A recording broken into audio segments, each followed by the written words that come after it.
Això vol dir que no només estem treballant el que és una tècnica, com pot ser la foto, sinó que estem treballant també habilitats interpersonals, estem treballant capacitat simbòlica, capacitat d'expressió, no?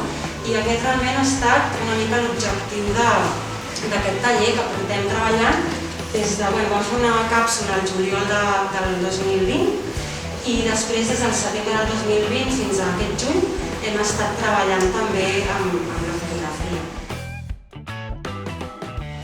Y la verdad hemos tratado muchos temas. Hemos tratado el tema de la pandemia y aquí está todo lo que sentimos y lo que hemos creado.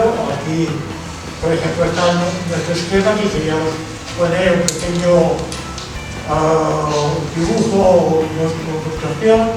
Aquí ya tenemos las advertencias y después un fotógrafo que nos enseñó su estudio y hicimos las fotos que son serias, pero al revés, con mucho cariño y mucho amor.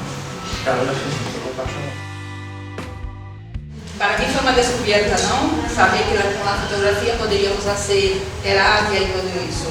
Entonces, para nosotros fue como pues, materializar nuestras emociones, nuestros sentimientos a través de la fotografía, ¿no? Tenim sentiments, tenim una capacitat d'evolució tant del nostre interior com del nostre entorn. I llavors això és molt important perquè volíem fer una exposició el més dinàmica possible.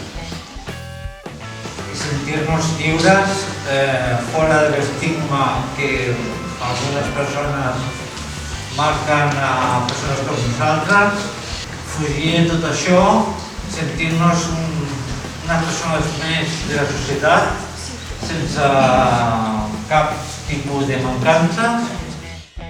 També estic convençuda que la resta de la gent de Sant Cugat pot venir aquí i segur que s'hi sentirà reflectida en moltes d'aquestes expressions que vosaltres heu fet de les emocions. Així que felicitats per la feina i gràcies una vegada més per deixar-nos-ho compartir. Gràcies.